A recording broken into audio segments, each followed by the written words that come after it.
The biggest video game acquisition in history, Microsoft has bought Activision Blizzard along with all of its IP.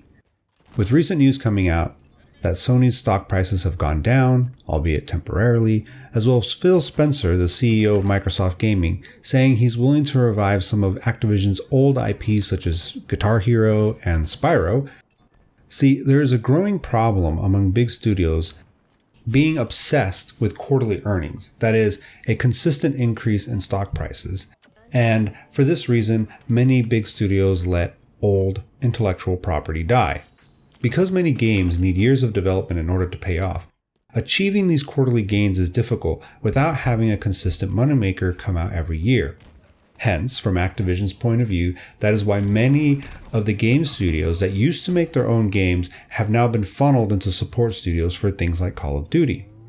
Now that Microsoft is on its way to owning all of Activision's studios, there's a lot of talk about Microsoft allowing many of these studios that were kind of co-opted into Call of Duty to work on their own projects once again. As many of you know, many of Activision's news cycles in recent history have been very controversial. It's been talking about its toxic work environment, racism and sexism being perpetrated by upper management within the company, as well as even the CEO himself, Bobby Kotick.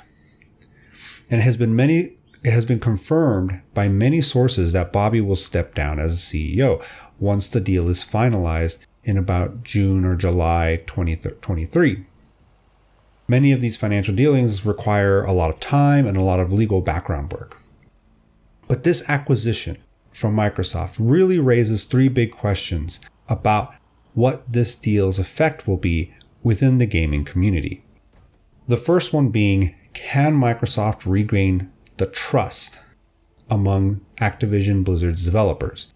One of the biggest myths many gaming companies believe is that by exploiting your workers, it is smart business. And what I mean by this is that there is a growing reality of crunch, toxic workplace culture, and overwork in general.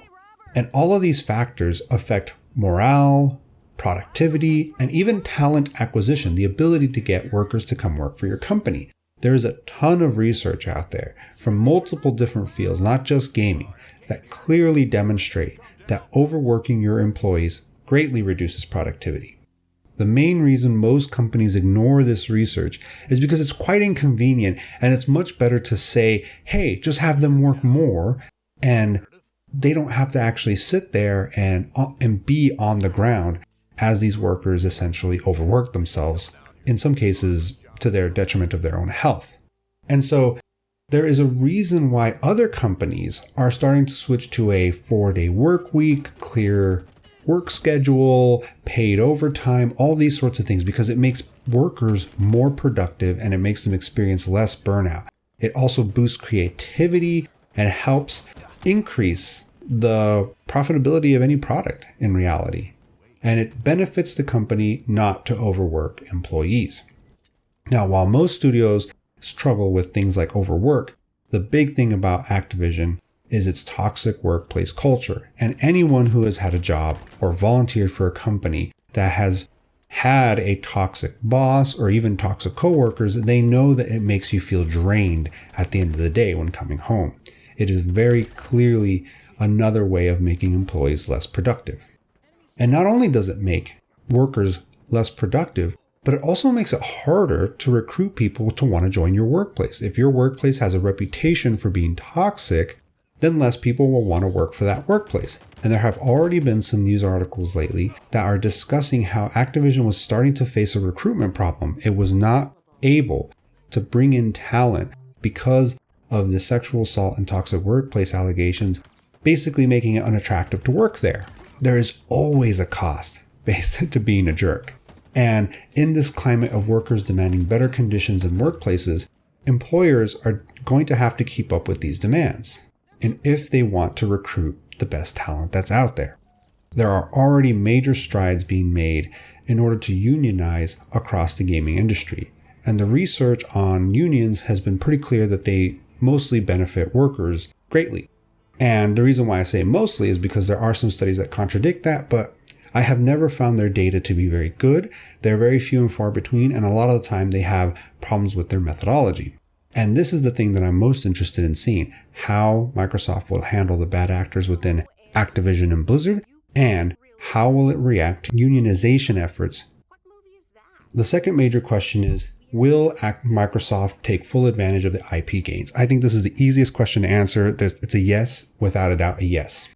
There's growing evidence that there are contractual agreements between Sony and specifically Call of Duty that may prevent Xbox from making all Activision Blizzard games Microsoft exclusives, and by that I mean exclusive to Xbox and PC. However, based on the behavior of Microsoft from the Bethesda acquisition, I really believe that once these contracts expire, there's no doubt in my mind that Microsoft will make these games exclusive, or at the very least, heavily incentivize things like Game Pass or the Xbox Microsoft versions. What I really see as a possibility, and something that's been making the rumor mill lately, is having something like an Xbox Game Pass available on PlayStation, and that only through Xbox Game Pass on PlayStation will you be able to play some of these Activision games.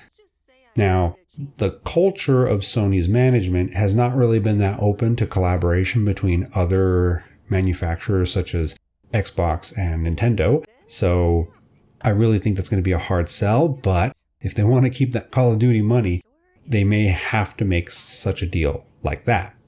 And you don't make the biggest acquisition in video game history and not use it towards your advantage. Which brings us to our third question. How will the US government react to this deal? And I think this is the thing that will have the biggest impact on the future of gaming. This deal is really going to put the United States antitrust laws to the test within the gaming industry. Every industry is treated differently, and the idea of how competition works within each industry is treated differently. There have been some worries in the past few years with major gaming companies being bought out by larger conglomerates in the past, such as when Tencent bought League of Legends and all of Riot Games. However, this deal is by far the largest, and both companies are within the United States, and there are already US lawmakers that are showing interest in scrutinizing this deal. If this deal is allowed to go through, this will undoubtedly be seen as a green light by other companies in order to acquire, maybe even aggressively acquire, smaller gaming studios. Typically, companies sort of push the envelope until the law sort of comes in and sort of tempers that behavior. I think that the sector that will feel this the most is definitely the mobile gaming space. There's already a growing feeling between Microsoft, Nintendo, and Sony that there is an increasing nervousness about companies like Google, Apple, and Amazon entering the gaming space and exerting pressure through there, and maybe even throwing around some, company money in order to make some acquisitions or to disrupt the gaming space in a way that they don't really like. And so how the government reacts to this, specifically the US government, I believe is going to be a really big deal. Can the largest companies just start aggressively buying out large portions of the gaming industry? Who knows? We'll see how the future holds for all these things.